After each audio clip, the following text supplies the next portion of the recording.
ये हमारा सौभाग्य है कि हर साल परमाराध्या श्री माता जी के झूले का कार्यक्रम हमें हमारी इस पवित्र गुलाबी नगरी में मिलता ही है।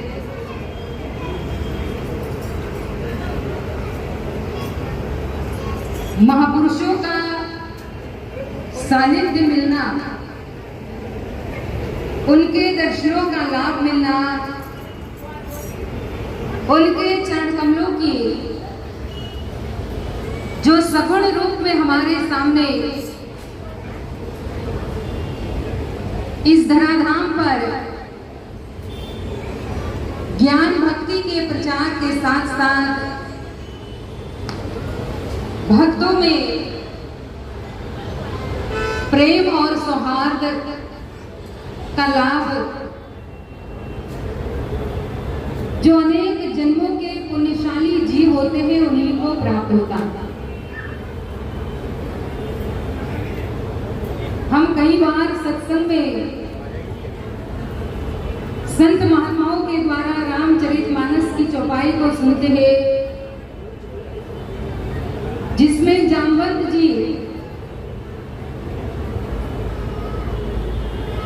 एक सगुण भक्तों की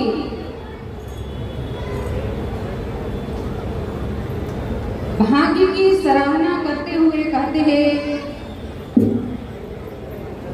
हम सब सेवक अति बड़े भागी, हम सब सेवक अति बड़े भागी, संतत सगुण ब्रह्म अनुरागी, हम सब सेवक अति बड़े भागी। जामवंत जी सगुण उपासक प्रेमियों की भाग्य की सराहना करते हुए कहते हैं कि हम सब सेवक अति बड़ भागी, संतत सगुण ब्रह्म अनुराग। विश्व भर में जहां जहां भी हिंदू संस्कृति को मानने वाले लोग होंगे, वो भगवान श्री कृष्ण के जन्मोत्सव को अपनी अपनी परंपरा के अनुसार बड़े ही हर्षोल्लास से मनाएंगे। ग्रंथ महापुरुषों की जन्म जयंतियां,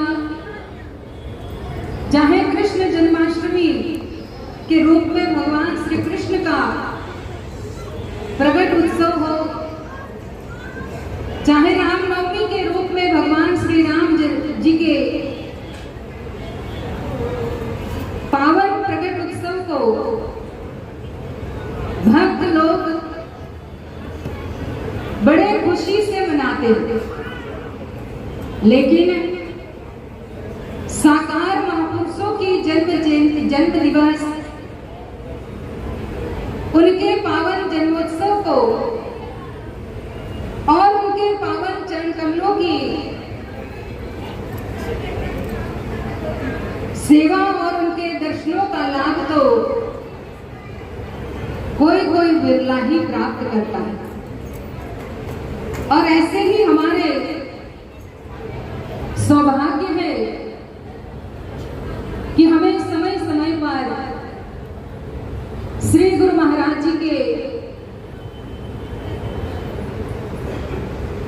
परमाराध्या माता जी के और सभी दिव्य विभूतियों के दर्शन होते ही रहते हैं। दर्शन के साथ साथ गुरु महाराज जी इतने दयालु है कि अपने प्रेम की वर्षा भक्तों के ऊपर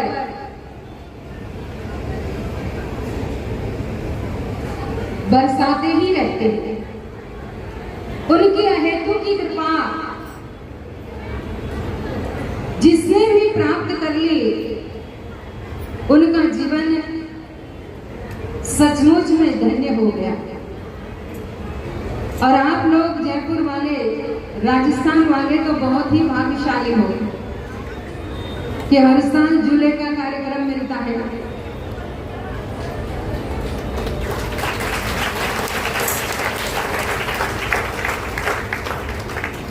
हर साल आपको समय के सगुण मां को झुलाने का मौका मिलना, और यही अवसर को मुझे भी इस बार प्राप्त हुआ। मैंने भी प्रार्थना की माता जी को कि हमने कभी झूले का कार्यक्रम नहीं देखा है, तो माता जी इतने दयालु है कि ठीक है आ जाओ। पर ये प्राप्त होना और उसकी महिमा को समझना दो अलग अलग बात है। हमें कितनी ऐसी चीजें बहुत सरलता से जब मिल जाती है, तो धीरे धीरे उसकी कीमत, उसकी कद्र करना हम थोड़ा सा चूक जाते हैं। संत ज्ञानी कहते हैं कि सबसे पहले तो मनुष्य का जीवन प्राप्त होना, उसके बाद ज्ञानी तत्वदर्शी संत महात्मा और तत्वदर्शी महापुरुष के द्वारा धर्म ग्रंथों के आधार से संत वाणी और सत्संग का लाभ मिलना, और उसके बाद समय के महापुरुष की कृपा से अध्यात्म ज्ञान की प्राप्ति होना। अब यह तीनों ही मुझे और आप लोगों को गुरु महाराज जी की कृपा से मिला हुआ है। मनुष्य का जीवन में मिला, सत्संग भी हमने प्राप्त किया गुरु महाराज जी के द्वारा, आत्मज्ञान भी मिला। लेकिन उसके बाद का जो स्टेप है, जो चौथा स्टेप है, जो व्यक्ति को स्वयं ही अभ्यास के द्वारा और अपनी मेहनत के द्वारा प्राप्त करना होता है। तीनों कृपाएं तो गुरु महाराज जी के द्वारा हम सब पर हुई, पर ये तीनों कृपा को समझने के बाद लिए जो चौथा कर्म है, चौथा सोपान है, चौथा जो स्टेप है, वो व्यक्ति को खुद ही लेना पड़ता है। और इसी के बारे में स्वयं भगवान श्री कृष्ण अर्जुन को कहते हैं, अभ्यास योग युक्तेना चेतसा नान्यगामिना परमं पुरुषं दिव्यं याति पार्थान चिंतयति। हे अर्जुन, अभ्यास योग में युक्त हुआ जीव उस परम प्रकाश की शक्ति को और उस परम पुरुष को, उनकी आभा को अपने हृदय में प्रकट कर लेता है, कि जिसे प्रकट करने के बाद फिर उसका इस संसार में आवन जावन, आना और जाना खत्म हो जाता है। मीरा को जब यही सत्य की अनुभूति हुई समय के तत्वदर्शी संत रैदास के द्वारा, तब मीरा कहती है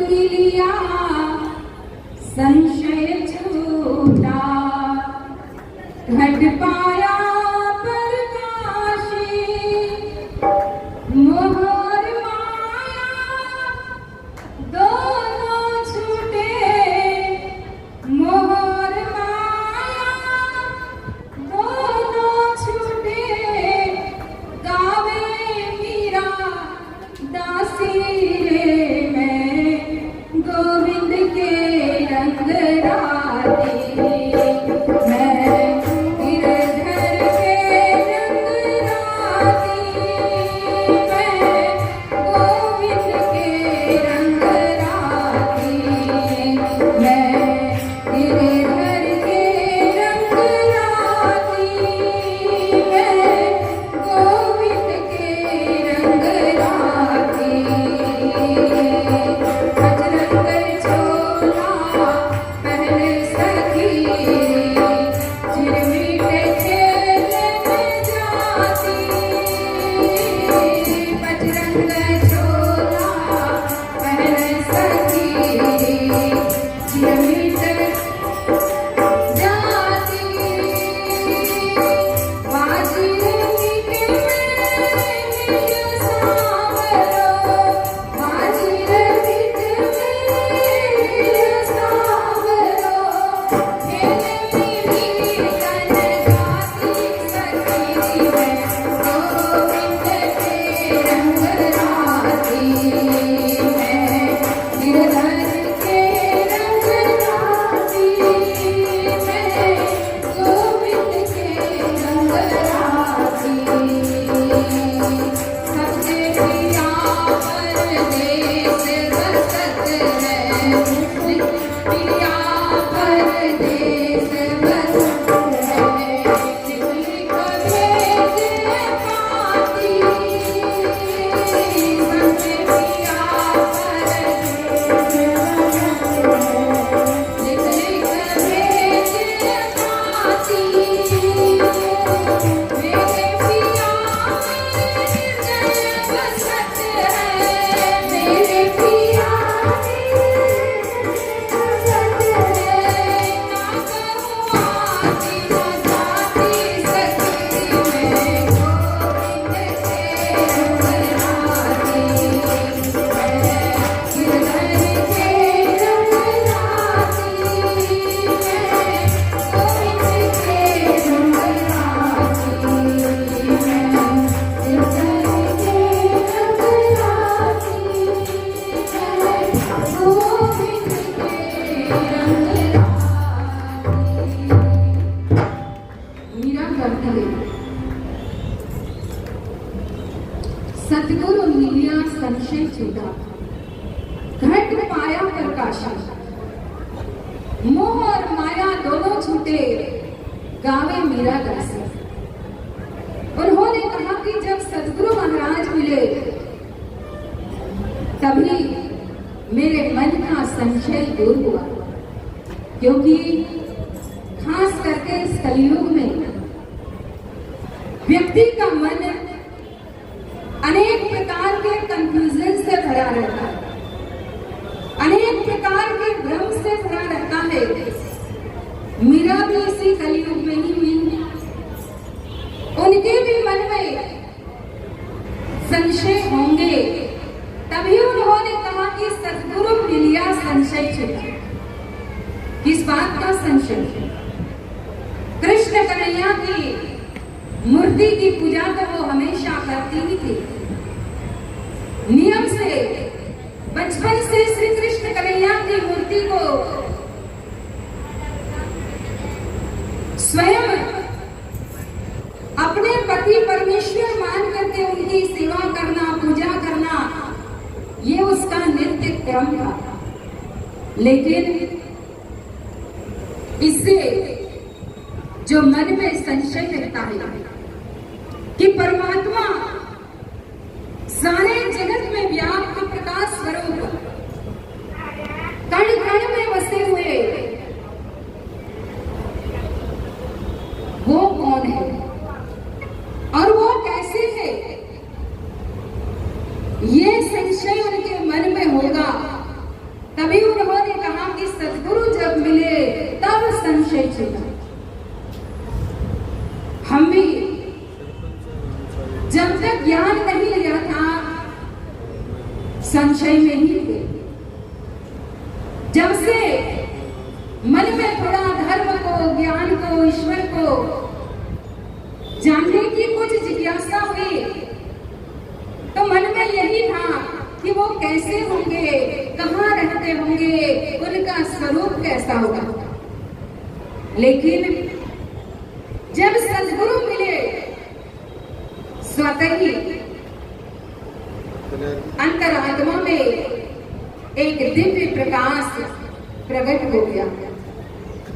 ऐसी अखंड प्रकाश की हृदय में सदगुरु महाराज ने ज्योत जलाई कि अंतर जगत में अखंड आनंद प्राप्त हो गया। वही अखंड आनंद मीरा ने प्राप्त किया। तब मीरा ने कहा, अपने सदगुरु मीरा बड़ी रे जोगणिया, अपने सदगुरु मीरा बड़ी रे जोगणिया, अपने सदगुरु मीरा बड़ी रे जोगणिया, अपने सदगुरु मीरा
तो मीरा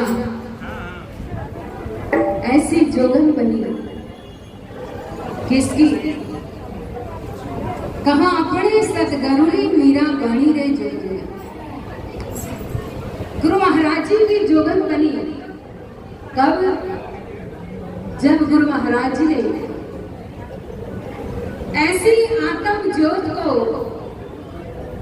मीरा के हृदय में प्रकट किए, जिस ज्योत को देखने के बाद मीरा कहती है कि सबके पिया परदेश बसत है, लिख लिख भेजे पाती मेरे पिया मेरे हृदय बसत है, ना कहूं आती ना जाती।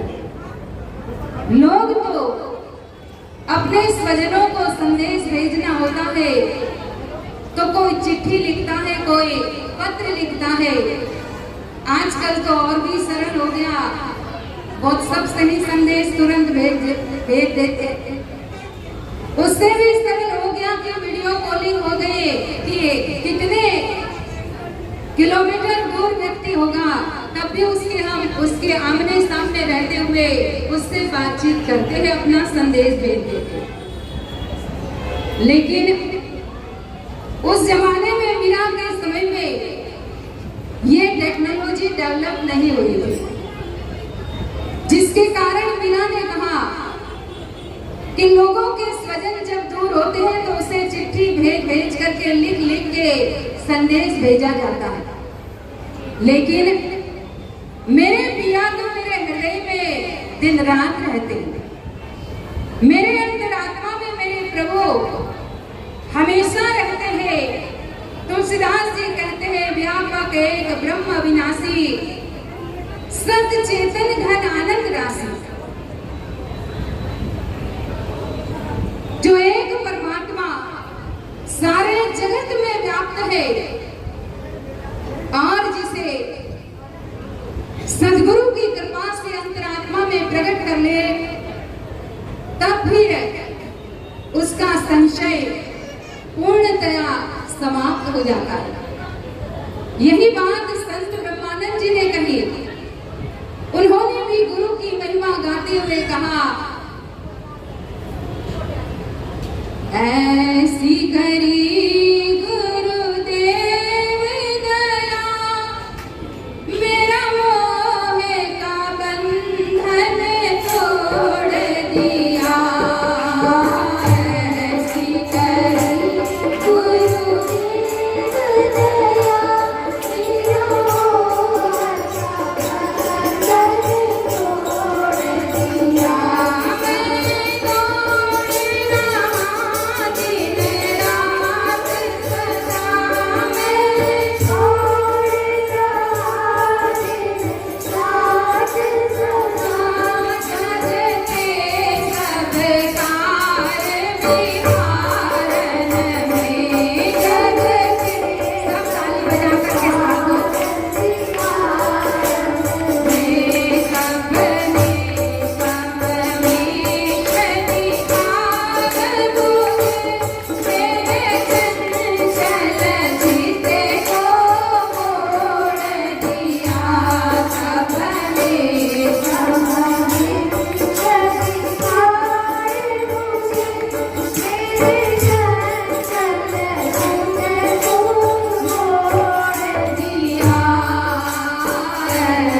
जो मीरा ने बात कही वही ब्रह्मानंद जी ने कही। वही बात रामचरितमानस में हम सुनते हैं कि परमात्मा की ज्ञान की धारा ऐसी अविरल धारा है जिससे जीव के मन रूपी वृक्ष पर बैठे हुए हर प्रकार के संशय रूपी पंछी उड़ जाते हैं। भगवान श्री कृष्ण ने भी अर्जुन को वही कहा जिससे अर्जुन भी अंत में इस बात को स्वीकार करता है कि नष्टो मोह स्मृति लब्ध्वा। हे प्रभु, मोह नष्ट हो गया है, अब मैंने स्मृति प्राप्त कर ली।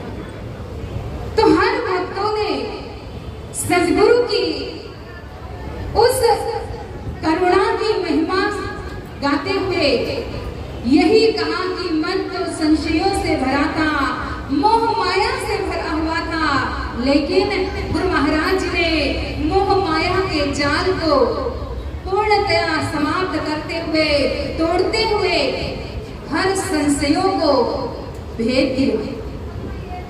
ऐसा ज्ञान का बाण मारा, ऐसी नाम की शक्ति के द्वारा तीर चलाया कि उस नाम के तीर के द्वारा हर प्रकार के संशय रूपी जो धुआं है वो छट गए। क्योंकि जब तक धुआं रहता है व्यक्ति सामने वाली चीज को साफ साफ नहीं देख पाता। संशय भी अपने आप में धुआं है। सद्गुरु उस धुएं को, ज्ञान की ज्योत को जला करके खत्म करते हैं और हमें हमारे अंदर अपने ही स्वरूप का अनुभव करा देते। यही मीरा ने किया। तब मीरा ने कहा कि अब मुझे कहीं आने जाने की जरूरत नहीं है, वो तो मेरे अंदर ही रहते हैं। तो सजनों, जब द्वापर के श्री कृष्ण को मीरा इस कलयुग में अपने हृदय में प्रकट कर सकती है, तो हम सजनों समय के ज्ञानी तत्वदर्शी, जो समय के सगुण महापुरुष सदगुरुदेव श्री सतपाल जी महाराज जो प्रकट हुए हैं, उनके द्वारा उनकी महिमा को ज्ञान के द्वारा समझना चाहते हैं तो एक ही मार्ग है, अभ्यास योग युक्ते। योग की युक्ति का अभ्यास। योग की युक्ति तो गुरु महाराज ने सिखाई, लेकिन अभ्यास का चौथा स्टेप, अभ्यास का जो चौथा पायदान है वो हमें चढ़ना होगा। और उसे चढ़ने के लिए हमें नियमित रूप से सत्संग से प्रेम करना होगा। जिसने सत्संग से प्रेम किया वो अभ्यास भी कर पाता है, और जब अभ्यास होता है तो गुरु महाराज जी सगुण रूप में बहुत जल्दी समझ में आ जाते हैं। जैसे ही वो समझ में आए तो उनकी सेवा करने से कभी ये मन कतराएगा नहीं, क्योंकि जीव अपने आप ही उनको समर्पित हो जाता है। जब अपना समझ लेते हैं किसी को तो उनके लिए जान भी कुर्बान करना वो भी हमारे लिए सरल हो जाता है। हमें भी उनको अपना समझने के लिए अभ्यास के द्वारा उनकी जो सर्वव्यापकता है उसे समझना होगा। और ये समझने के लिए ही हमें बार बार गुरु दरबार से जोड़ा जाता है। बार बार स्वयं दिव्य विभूतियां हमारे सामने आकर के ऐसी अनुपम अनोखी लीलाएं करते हैं। ये उनकी लीलाएं ही है, और ये कलयुग में कितना सरल है।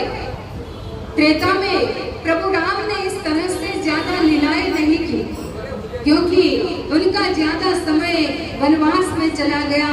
वानर भालुओं को, कुछ वानर भालुओं को उन्होंने अपनी लीलाएं दिखाई। पर इस कलिकाल में तो विश्व भर में गुरु महाराज ने ऐसा डंका बजाया है, ऐसा ज्ञान का डंका बजा करके अपने प्रेम की बारिश करते हुए हर जीव को अपनी सेवा का सौभाग्य दिया हुआ है। और उसी में से हम कुछ लोग यहाँ पर इकट्ठे हुए हैं कि जो गुरु महाराज के इस पावन दरबार में बैठ करके माता जी के दिव्य दर्शनों के अभिलाषी होते हुए अपनी आंखों को उनके चरण कमलों में तरसा करके बैठे हुए कि कब उनके दर्शन हो जाए। माँ तो दयालु है,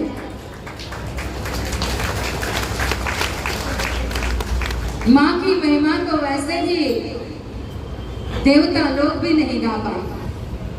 माँ की महिमा के लिए तो ये कहा गया है कि भाई संसार में परमात्मा जब सब जगह नहीं पहुंच पाए तो उन्होंने माँ का रूप लिया, वो माँ के रूप में। और यहाँ तो हमारे माता जी स्वयं आदि शक्ति जगत जननी जो भक्तों को ज्ञान और प्रेम से अपने चरणों में लगाते हुए इतना आनंद देते हैं, इतना हमें अनोखा प्यार देते हैं, तो हमें इस प्यार की हमेशा कद्र करनी चाहिए, इस प्यार की वैल्यू को समझना चाहिए। जो उनकी प्यार की वैल्यू को समझ गया वही सच्चा भक्त होता है और उसके लिए ही हमें सेवा करनी होगी, खुद को उनके चरणों में समर्पित करना होगा। जब समर्पण आ जाएगा, क्योंकि कहा मिटा दे अपनी हस्ती को, कर कुछ मर्तबा चाहे दाना खाक में मिलकर गुले गुलजार होता है। कि जैसे एक बीज भी अपने आप को मिट्टी में मिलाता है तभी तो वो अंकुरित होता है, तभी वो फलीभूत होता है, फल देने के काबिल होता है। खुद को मिट्टी में मिलाने के बाद ही वो फल दे पाता है। इसी तरह से हम भी मिट्टी में तो हमें नहीं मिलना है, लेकिन बस अपने आप को गुरु महाराज जी के चरण कमलों में समर्पित कर दे, इतना ही करना है। जिसने ये किया, जो उनके चरणों में समर्पित हो गया, उन्होंने अपने जीवन में सब कुछ पा लिया।